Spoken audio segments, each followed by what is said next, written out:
The shields flickered again, and Taewoo felt his stomach drop. He watched the display screen in the command center, seeing the red warnings flash across every surface. 3 weeks. They had been under attack for 3 weeks, and the colony was dying. Valara Prime had always been a peaceful place. The Velarans were good people, even if they looked like giant praying mantises to human eyes. They were scholars and miners, mathematicians and artists. They had never hurt anyone. That was why the Ravagers chose them. Shield integrity at 18%, Haewon said from her station. Her voice was steady, but Taewoo could hear the fear underneath. She was his partner, both in work and in life. They had been stationed here for 2 years, the only humans in a colony of 50,000 Velarans. How long?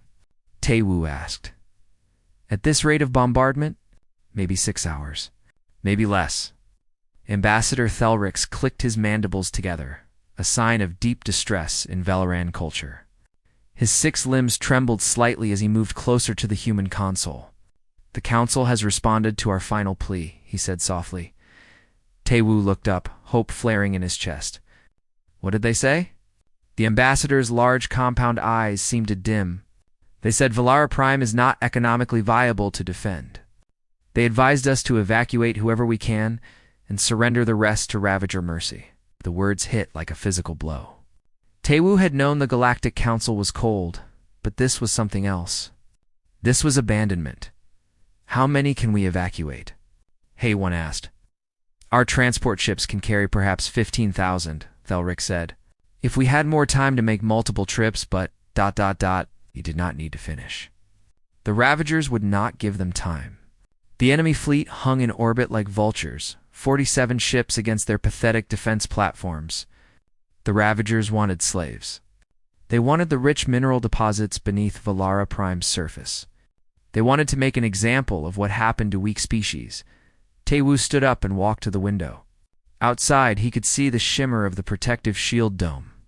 Beyond it, flashes of light marked where Ravager missiles struck again and again. The colony's buildings were elegant towers of crystal and metal, beautiful structures built by a species that valued art as much as science. Soon, they would be ruins. Did you send the message to Earth? Thelrix asked quietly. Yes, Taewoo said.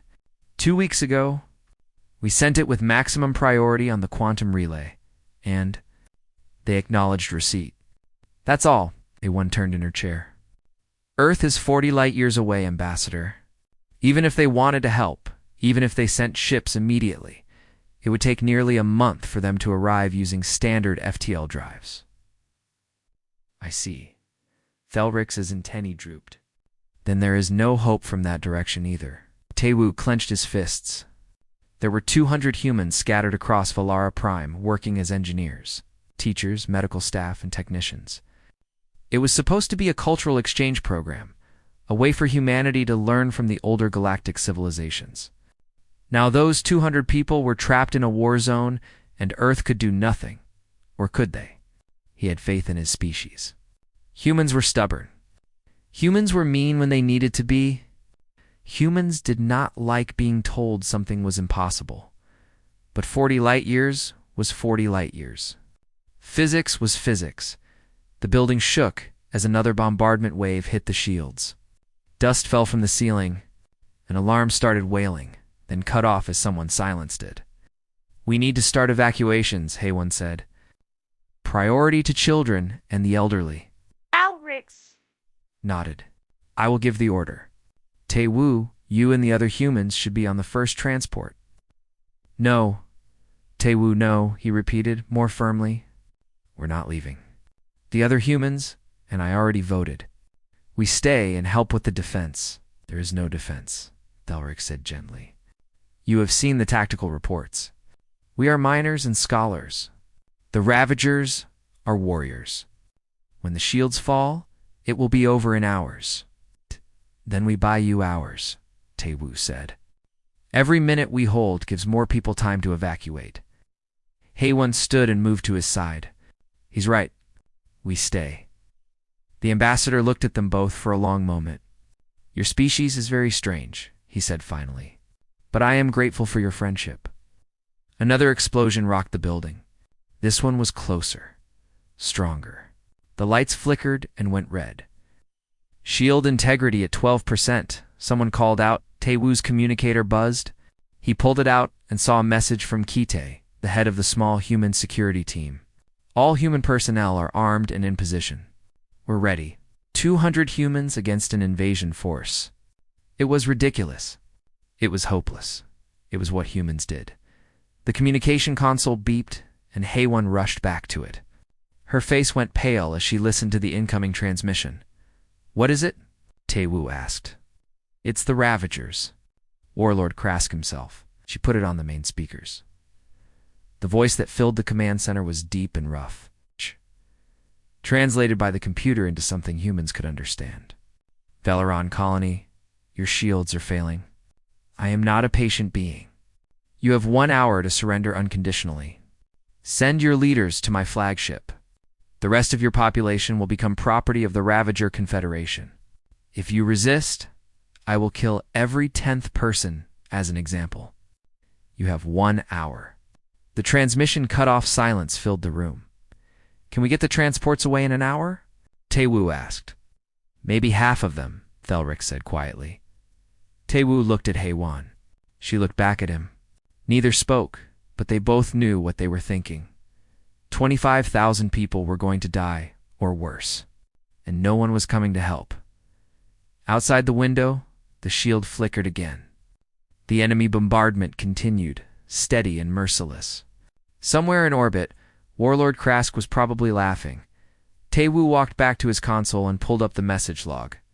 There it was, the acknowledgement from Earth. Just 3 words. Message received. Acknowledged. He stared at those words and tried to find hope in them. 1 hour until surrender or death. 40 light years to Earth. No aid was coming. The shields fell at the 43-minute mark. Heen had been in the generator room, his hands deep in the machinery, trying to coax just a few more minutes from the dying system. When the last capacitor blew, it threw him backward into a wall. He tasted blood and felt broken ribs, but he got up anyway. There was no time to stop. Above ground. The first Ravager landing craft began their descent, Kite. Watched them come from his position on the colony's outer wall. He had 199 other humans scattered across the defensive positions, plus maybe 1,000 Velerans who had chosen to fight rather than evacuate. Against an invasion force of at least 10,000, the math was bad. "Hold fire until they're in range," he said into his communicator. "Make every shot count." Next to him, a young Valeran named Pix clicked nervously. "I've never killed before," he said. "Neither have most of us," Kite replied. "But they're not giving us a choice." The landing craft were ugly things, all sharp angles and weapon mounts. They came down in waves, and Kite counted at least 30 in the first group. His stomach tightened. "Wait for it," he whispered, "in the medical bay." Sun Hee worked on a wounded Velaran who had been hit by shrapnel from the bombardment. Her supplies were running low, and she knew that soon this room would be filled with casualties she could not save. She tried not to think about it. An elderly Valeran named Wormus stood in the doorway, watching her work. He was ancient, even by Velaran standards, his carapace scarred and faded. "You remind me of a story," he said quietly. Sun Hee did not look up from her patient. "Now's not really the time for stories. Perhaps it is exactly the time." Wormus moved into the room, his movements slow but steady. "When I was young many cycles ago, my world was also under attack. We thought we would die. But then something came from the deep void, something we had never seen before. Ships that howled as they flew, like great beasts screaming. They saved us. What were they?" Sun Hee asked despite herself. "We never knew. They did not speak to us. They fought the enemy and left. But we remembered. We called them the Void Howlers." He paused. "I wonder sometimes if they still exist." Sun Hee finished bandaging her patient and finally looked at the old Velaran. "That's a nice story. But I don't think anyone's howling for us today." "Perhaps," Wormus said. "Perhaps not." The first landing craft touched down, and Kite gave the order to fire. The Ravagers that poured out of the transports were exactly as ugly as their ships. They were reptilian, heavily muscled, with thick armor plating and weapons that looked like they could punch through walls. They moved fast, covering ground in leaping strides. The human and Velaran defenders opened fire. The energy weapons lit up the twilight, and several Ravagers went down. But more came. Always more. Fall back to checkpoint 2, Kite ordered. Fighting retreat. Don't let them surround us. The retreat was messy and desperate. They lost people. Kite saw a Velaran defender torn apart by Ravager fire. He saw a human named Dongjun take a blast meant for a civilian and go down hard. There was no time to check if he was alive in the command center. Taewoo and Haewon watched the tactical display with growing horror. Red markers showed enemy positions spreading through the colony like a disease. Blue markers for friendly forces kept winking out. Transport 3 has launched successfully, Haewon reported. That's 16,000 evacuated. And the rest? Taewoo asked. She did not answer.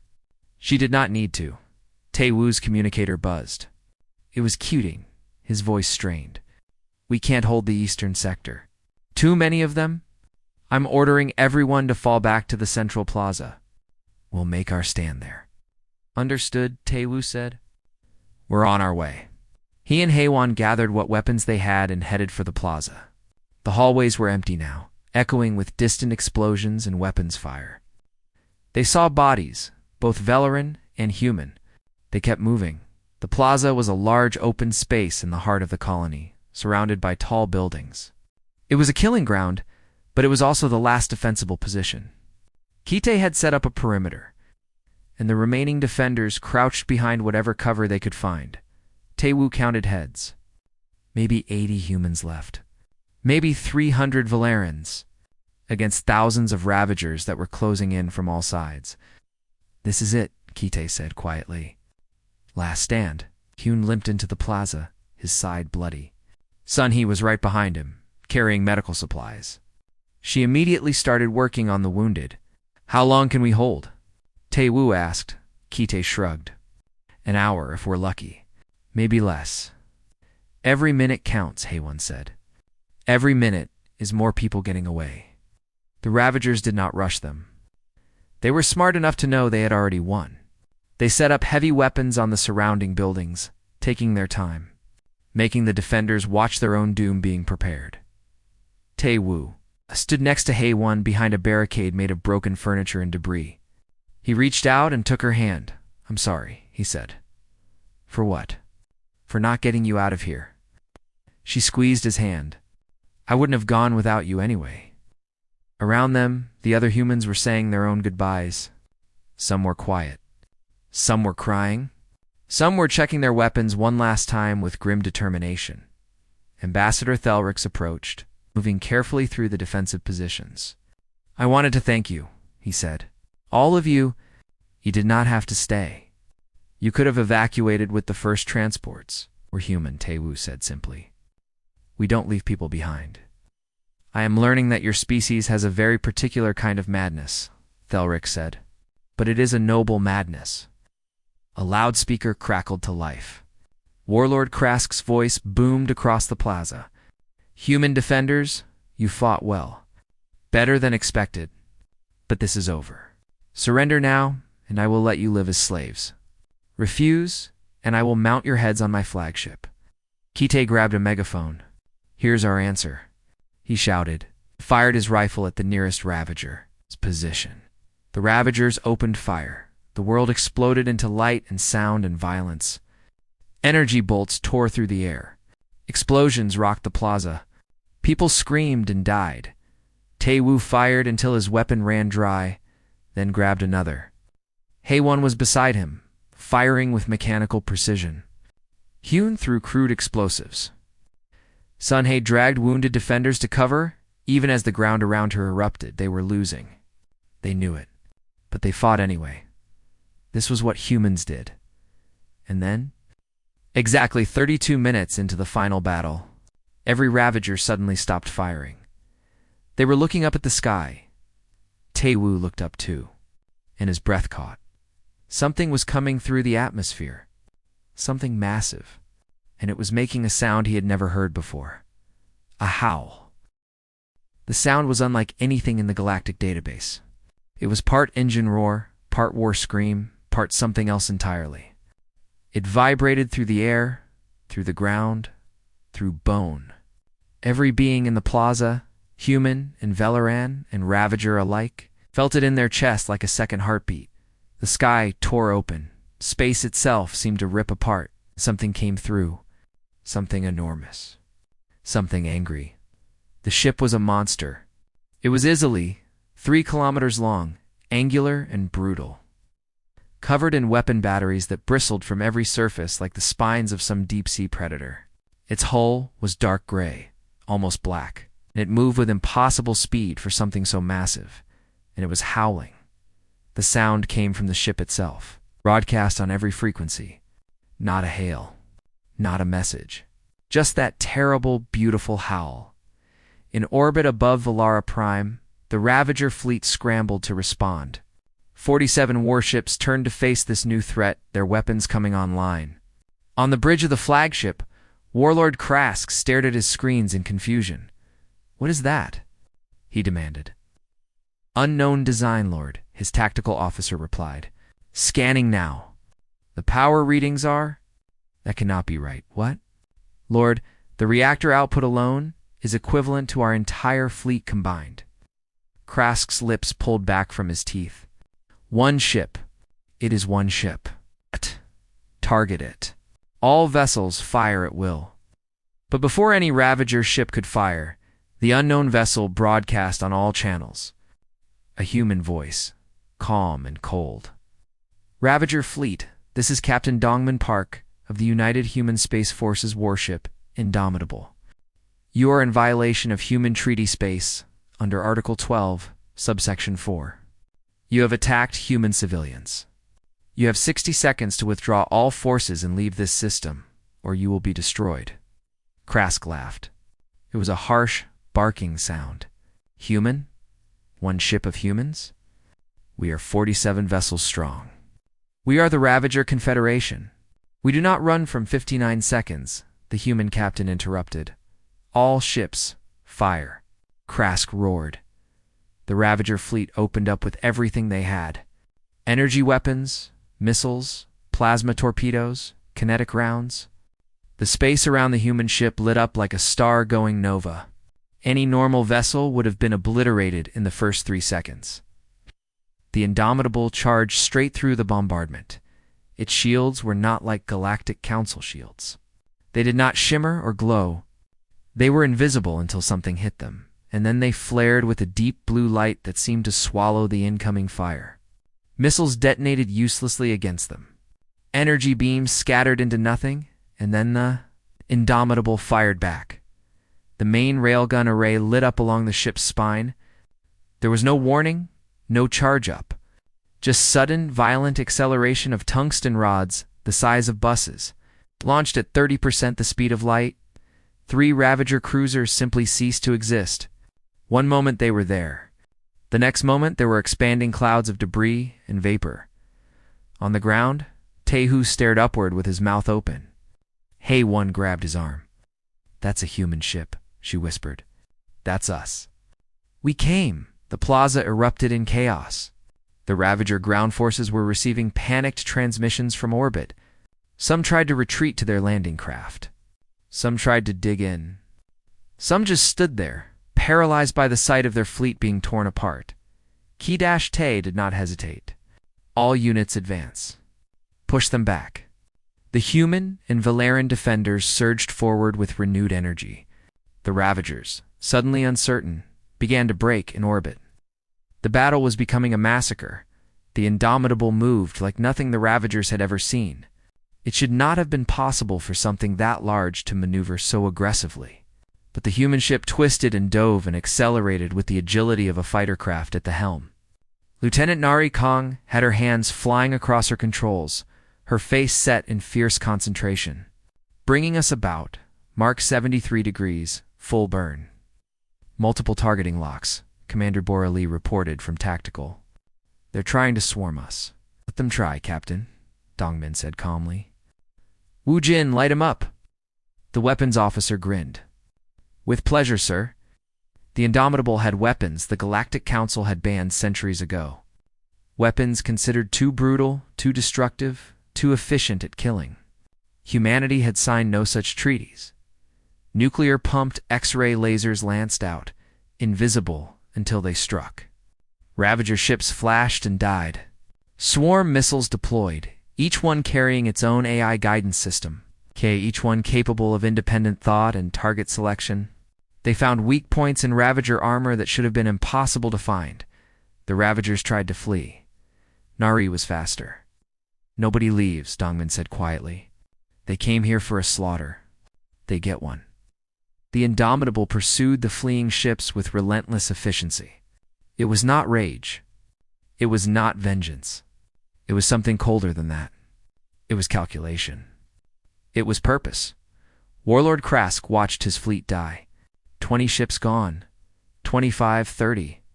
He had come to Valara Prime expecting easy prey. He had found a nightmare. Withdraw. All remaining ships. Emergency FTL jump. He screamed, "Cannot, Lord," his navigator reported, voice shaking. "They are jamming our FTL drives. It is impossible." Nevertheless, it is happening. Krask stared at his screens. The human ship was coming for him now, cutting through his remaining vessels like they were nothing. He had one chance left. Ramming speed, he ordered. "All power to forward shields. We will take that human ship with us." His flagship accelerated toward the Indomitable. It was a desperate move, but Ravager ships were massive and heavily armored. A collision at this speed would destroy both vessels. The Indomitable did not turn away. Instead, it launched a single missile. The weapon was small, barely larger than a human. It streaked toward Krask's ship and slipped through the shields with almost contemptuous ease. Then it detonated. The explosion was not large. It did not need to be. The warhead was a focused electromagnetic pulse designed specifically to fry electronics. Every system on Krask's flagship died instantly. The ship went dark and dead, tumbling through space like a broken toy. On the Indomitable's bridge, Dongmin opened a channel to his Marine commander. "Hansel, the flagship is disabled. Board it. Take prisoners. I want their warlord alive." "Yes, sir," came the reply. Biora looked at her screens. "Sir, 43 enemy vessels destroyed or disabled. 4 have managed to jump away. Remaining ground forces are surrendering." Dongmin nodded. "Time from first shot to battle conclusion?" 47 minutes, sir. Acceptable." He opened a channel to the colony. "Valara Prime, this is Captain Park. The orbital space is secure. We have you." On the ground, Taewoo heard those words and felt his legs give out.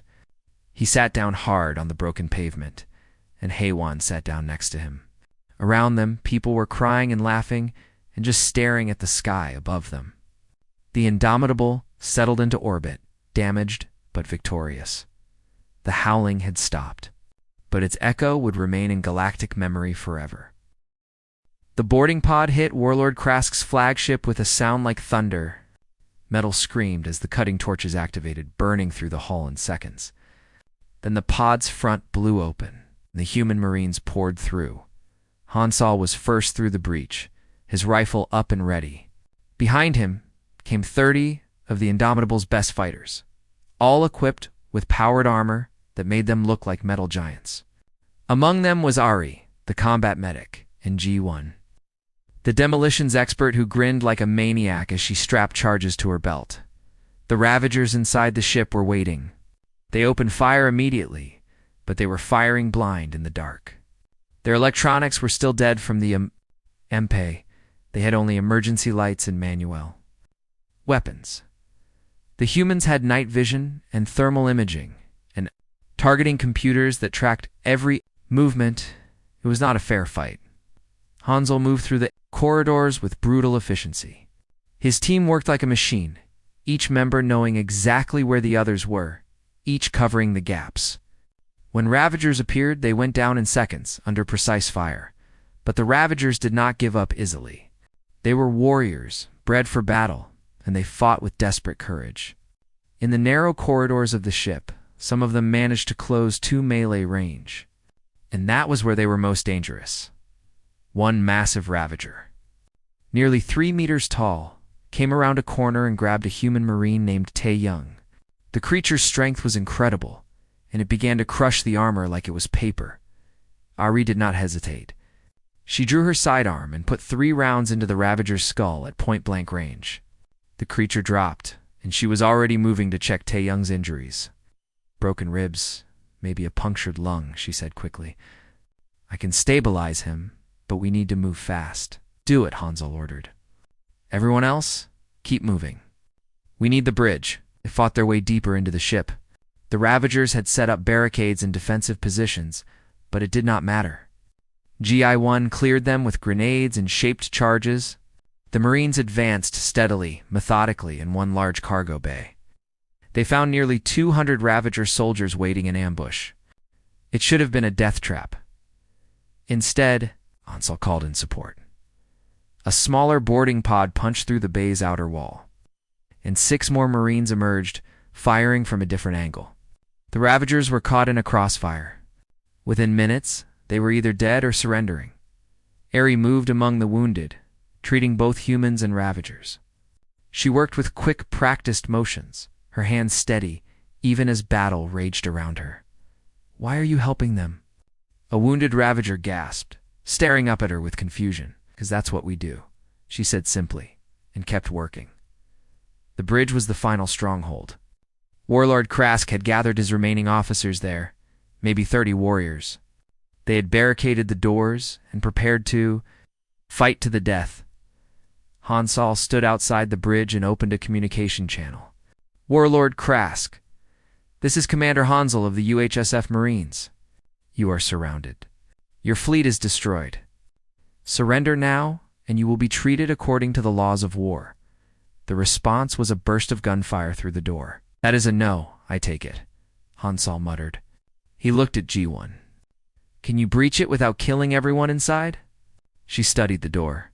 Maybe, probably, 90% sure. That will have to do. G1 placed her charges carefully while the rest of the team took cover. When she triggered them, the explosion was shaped and controlled. The door blew inward, but it did not fragment. The shockwave stunned the Ravagers inside without killing them. The Marines went in fast. The fight was close and brutal. Krask himself was a massive warrior, covered in scars and battle trophies. He fought with 4 weapons at once, his multiple arms swinging with lethal precision. He killed 1 Marine before Hansel could reach him. The commander's response was swift and final.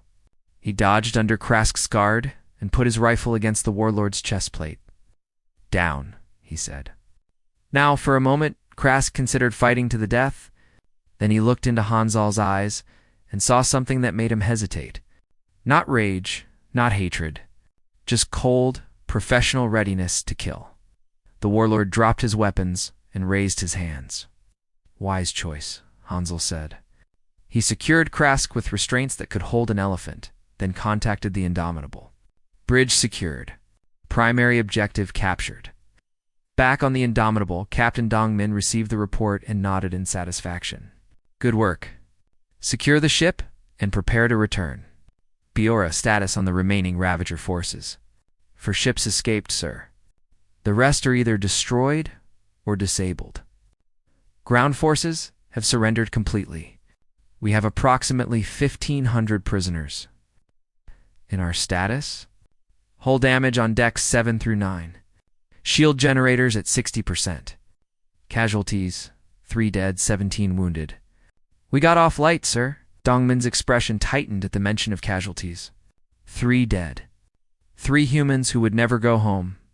They had known the risks, but it still hurt. Prepare to receive survivors from the colony, he ordered, and send medical teams to the surface. Nari, bring us into a stable orbit. Yes, sir. The ship settled into position above Valara Prime, its damaged sections already being swarmed by repair crews. On the planet below, the cleanup was beginning. The Ravager prisoners were being gathered and secured. The bodies were being counted. Taewoo and Haewon stood in the plaza, surrounded by the survivors. They had survived. Against all odds, against all logic. They had survived. A shuttle descended from the Indomitable, and when the ramp lowered, Captain Dongmin himself walked down. He was a tall man, lean and hard, with eyes that had seen too much combat.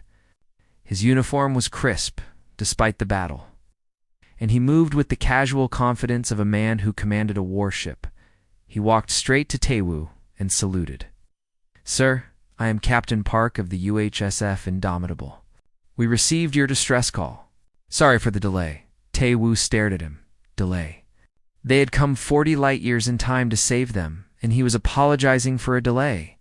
"How?" Taewoo managed to ask. "How did you get here so fast?" Dongmin's expression did not change. "We used experimental jump drive technology. Very dangerous. Very unstable. We risked the entire ship and crew to test it." "Why? For 200 people?" "You are human citizens," Dongmin said simply. "We do not abandon our own." Haewon started crying. Around them, other humans were crying too. Even some of the Velerans were making sounds of emotion. Captain Dongmin looked around at the destruction, at the bodies, at the survivors. His jaw tightened. "This will not happen again," he said quietly. "Not to humans.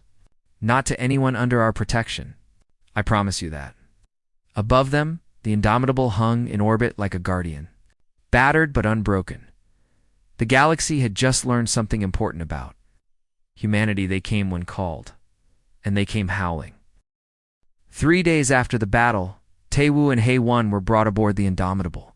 They walked through corridors that still showed damage from the fight, past crews working to repair hull breaches and burned-out systems. The ship was massive inside, a city of metal and purpose. Captain Dongmin met them in a conference room that had windows overlooking Valara Prime. The planet looked peaceful from up here, though they all knew the scars below would take years to heal. "Thank you for coming," Dongmin said, gesturing to seats. "I wanted to explain some things personally. I still don't understand how you got here so fast," Haewon said as they sat down. 40 light years in less than a month should be impossible." "It is impossible," Dongmin said. "With conventional FTL drives, we used something different. Something we have been developing in secret for 5 years. He pulled up a display showing a complex diagram.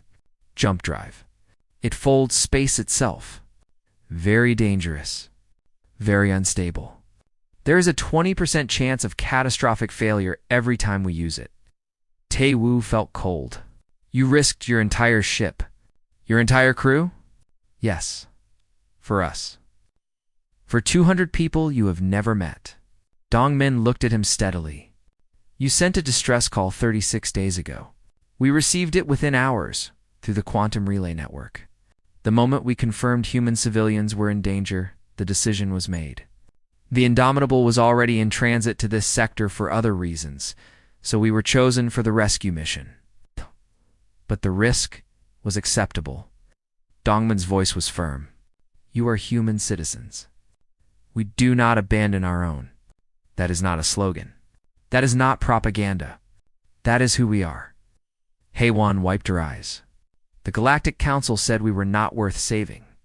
Not economically viable to defend." For the first time, Dongmin's expression showed emotion. Anger, cold and controlled. "Yes, we received that transmission too. The Council has made their position very clear over the years.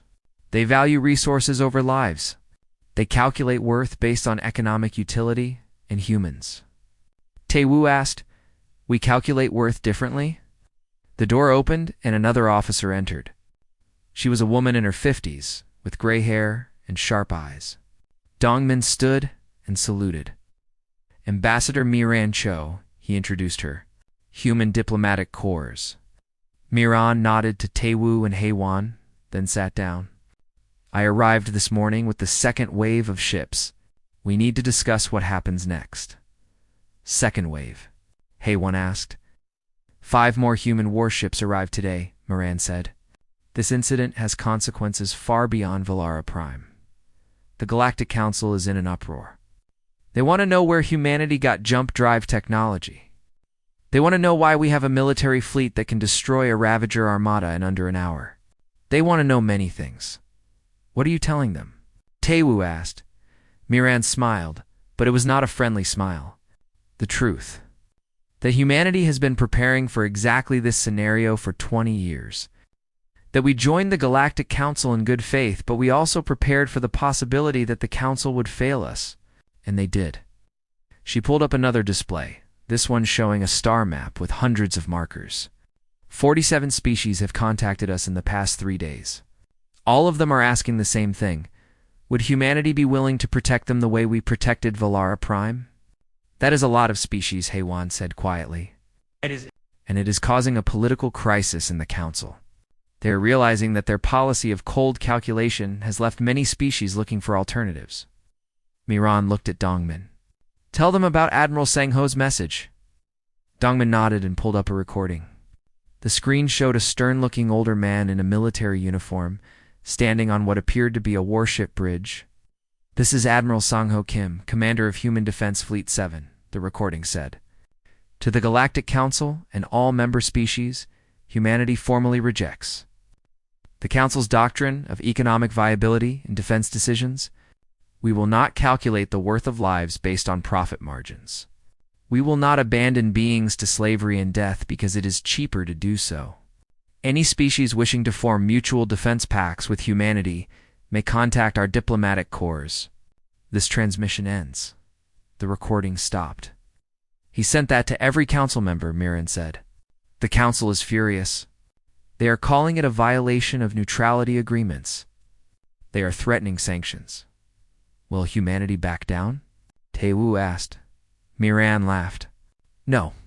We have spent 2 decades building our military in secret. We have technologies the Council does not know about. We have resources they did not think we had. And now, thanks to what happened here, the entire galaxy knows that humans keep their promises. She stood and walked to the window, looking down at Valara Prime. Warlord Krask is being held in our brig. We will put him on trial for crimes against sapient beings.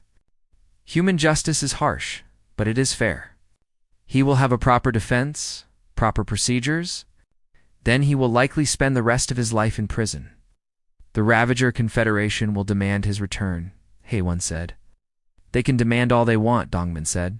They attacked human civilians. They lost. Actions have consequences. Miran turned back to face them. Ambassador Thelrix has requested a formal alliance with humanity. The Velaran government is offering us mining rights, technology exchanges, and military basing rights in exchange for protection. What do you think we should do? Taewoo thought about the past 3 weeks. The terror, the desperation. The moment when he had truly believed no help was coming. Then he thought about the sound of the indomitable howling through the void, coming to save them. Accept it, he said. The Velarans are good people. They deserve to feel safe. I agree, Miran said. And I think this is just the beginning. She was right. Over the next 6 months, 47 species formally requested alliance with humanity. The Galactic Council fractured as member species began to question whether the Council truly represented their interests. Some species remained loyal to the Council. Others looked to humanity for the protection the Council would not provide.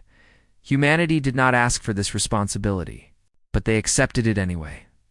The Indomitable remained stationed at Valara Prime for 3 months, helping with reconstruction. Captain Dongmin and his crew became heroes to the Velarans. Children drew pictures of the ship. Songs were sung about the humans who howled from the void when the Indomitable finally departed. The entire colony gathered to watch it leave. Taewoo stood next to Ambassador Thelrix, watching the great ship rise into orbit. Why do you think they really came? The ambassador asked. Truly. Taewoo remembered Dongmin's words from their last conversation. The captain had been preparing to leave, checking systems on the bridge. Taewoo had asked him the same question, because you called for help. Dongmin had said simply. And because we could. Is there a better reason? That was it, Taewoo said to Thelrix now. We called. They came. Nothing more complicated than that. The Indomitable jumped to FTL with that same haunting howl they had first heard. The sound echoed across Valara Prime one last time, a reminder and a promise. In the years that followed, That sound became famous across the galaxy. It became a symbol. When the weak were threatened, when the helpless cried out, sometimes that howl would answer. The humans had made a choice. They would not be like the Galactic Council. They would not calculate worth based on profit. They would come when called, they would fight when needed, and they would never, ever abandon their own. The galaxy was changing, and it had changed because one species decided that. Some things were more important than economics. Some things were worth howling for.